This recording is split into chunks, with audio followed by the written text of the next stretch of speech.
అందరికీ విశ్వావసునామ సంవత్సర శుభాకాంక్షలు.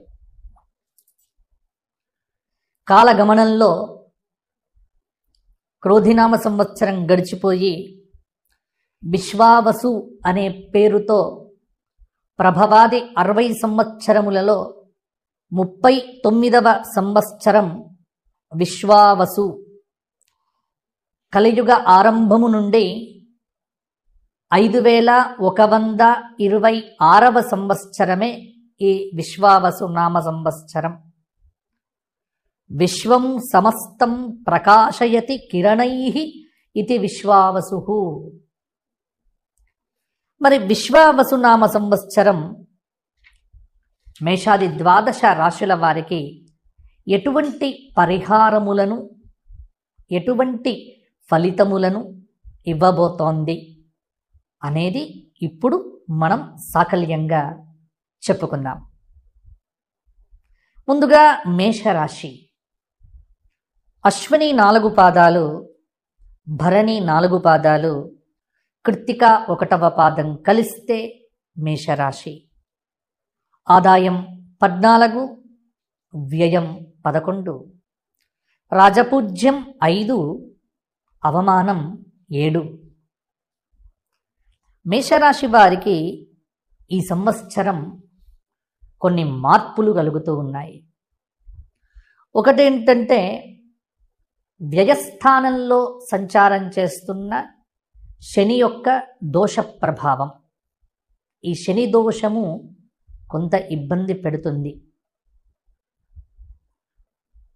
బృహస్పతి మే నుండి 3వ స్థానంలో సంచారం చేయటం, అంటే మిథునంలో, శని వ్యయస్థానంలో మీనంలో సంచారం చేయటం, రాహువు మే నుండి లాభస్థానమైనటువంటి కుంభంలో సంచారం చేయటం, కేతువు మే నుండి పంచమ స్థానమైన సింహంలో సంచారం చేయటం వల్ల ఈ సంవత్సరం మేషరాశి వారికి మిశ్రమ ఫలితాలు అని చెప్పవచ్చు. కొంత గ్రహబలం పెద్దగా లేదు కాబట్టి ఇట్టి గ్రహ బలం వల్ల ఎటువంటి ఫలితాలు మేషరాశి వారికి కలగబోతున్నాయి అంటే, అనుకున్న పనులు కొంత ఆలస్యం అవుతాయి. వివాహ ప్రయత్నములు ఏవైతే ఉన్నాయో కొన్ని ఫలించవచ్చు. ప్రతి పని కూడా కొంత కష్టంగానే అవుతుంది. ఉద్యోగ సమస్యలు కొంత ఇబ్బంది పెట్టవచ్చు. నిరుద్యోగులకు ఉద్యోగములు రావటం, ఉద్యోగం చేస్తున్నటువంటి వారికి ఉద్యోగ ప్రయత్నములు కావచ్చు, ఉద్యోగంలో ఉన్నటువంటి ప్రమోషన్స్ కావచ్చు, కొంత ఒత్తిడిగా ఉంటుంది. ఇక ఈ సంవత్సరం మేషరాశి విద్యార్థుల యొక్క భవిష్యత్తును చూస్తే చాలా శ్రమ పడితే అత్యుత్తమమైన ఫలితాలు సాధిస్తారు. ఇన్ని రోజులు అదృష్టం బాగుంది కాబట్టి ఎలా ఉన్నా బాగానే ఉంది, కానీ ఇప్పుడు కొంత మార్పు వచ్చింది. ఆదాయం కన్నా వ్యయం కొంత ఉండటం చేత ఈ సంవత్సరం వ్యాపారములు జాగ్రత్తగా చేయాలి. మేషరాశి వారు అన్ని విషయముల యందు విశ్వావసునామ సంవత్సరంలో జాగ్రత్తగా ఉండవలసిన అవసరం ఉన్నది.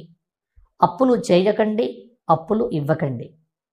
ఉన్న అప్పులను కట్టుకునే ప్రయత్నం చేయండి. ఇష్టం ఉన్నట్టుగా, అంటే ఆలోచించకుండా పెట్టుబడులు పెట్టడం, ఆలోచించకుండా వ్యాపారాలలో దిగటం అనేటువంటిది వద్దు. ఉన్న వ్యాపారములు మౌనంగా చేసుకోవటం మీకు మంచిది. ఒకవేళ ఎటువంటి వ్యాపారాలు, ఇనుము, లోహములు, ఇటువంటి వ్యాపారం చేసుకునేటువంటి వారికి కొంత పర్వాలేదు. డాక్టర్లకు, వైద్య విద్యా వ్యాపారం, రెసిడెన్షియల్ స్కూల్స్, ఎడ్యుకేషనల్ ఇన్స్టిట్యూషన్స్ ఏవైతే ఉన్నాయో విద్యా సంస్థలు ఉన్నటువంటి వారికి కొంత పర్వాలేదు. మీడియా రంగంలో, టీవీ రంగంలో సినిమా రంగంలో ఉన్నటువంటి వారికి కొంత కష్టపడితే అవకాశాలు అంతంత మాత్రంగా ఉంటాయి.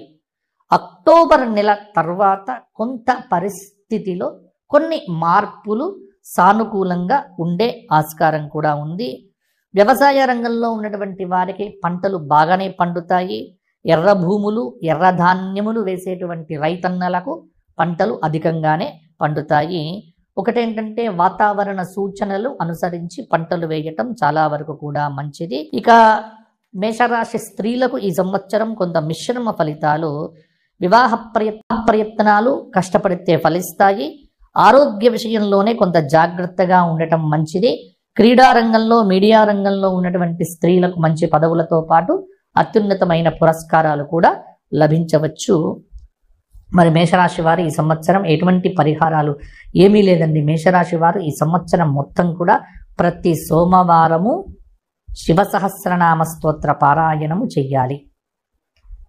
ప్రతి సోమవారం ప్రదోషకాలంలో శివాలయ దర్శనం చేసుకోవాలి. మాస శివరాత్రి ఉపవాసం ఉండాలి.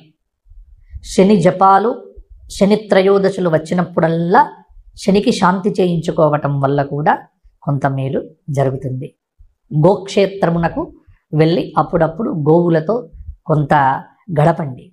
అంటే గోవుల దగ్గర కూర్చోవటం, గోవులకు ఆహారం వేయటం, గోవులకు కొంచెం ఖర్చు పెట్టడం కొంత చేస్తే సానుకూలంగా కొన్ని ఫలితాలు ఉండవచ్చు.